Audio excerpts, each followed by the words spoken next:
Oyi, Ha? Nima bo'ldi?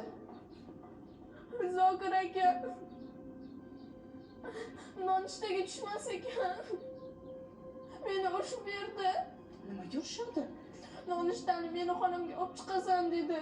Tavba. Nimaga? Kasalmikan? Yo'q, kasal emas.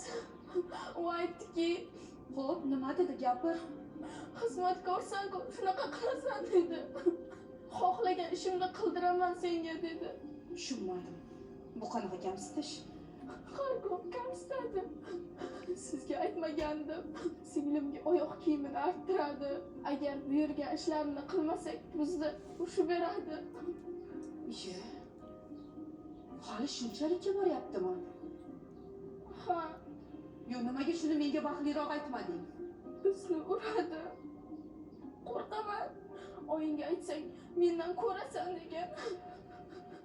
Nima haqqi bor meni bolamni urishga? Nozim opa? Nozim opa? Ha? Tinchlikmi? Ne baqiryapsiz? Ertalabdan baqirasiz? Menga qarang. Sal o'g'lingizga tarbiya berib qo'ysangiz bo'lmaydimi? Meni qizimga yaxshi muomala qilsin. Kap-katta yigit bo'lsa, uylangan bo'lsa, yo bu nima muomala bo'ldi? Meni qizlarimni urayotganmish. Agar bilsangiz, meni qizlarim unga xizmatkor emas. Men ham xizmatkor emasman, opa, xo'pmi? Menga qara. Senga o'g'lim shunaqa dedimi? Ha, O'g'lim shunaqa degan bo'lsa, to'g'ri aytibdi. Xizmatkorni xizmatkor deydi.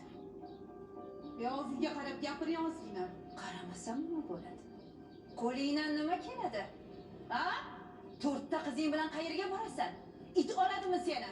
Bas qiling, opa. Bas qilmasam nima qilasan? qaynonamga baqirmang. O'zi bor yo'g'i bir xizmatchi bo'lsangiz.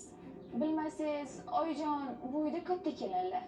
Siz o'rningizni bilib yuring. Sen umuman aralashma, xo'pmi? Menga qara. Kelinimga baqirmang. Men hali keliningizga baqirganim yo'q. Bunda o'rnini bilsin. Kechagina kelib olib menga aql o'rgatadi. O'rnini bilmasa nima qilasiz? Ha? O'rnini bilmasa nima qilasiz dedim. Bu uyda o'zingni o'rning yo'q-ku? Yana o'rnini bildirib qo'ymoqchimisan? Ha? Kimsan sen? O'rnimizni bildirib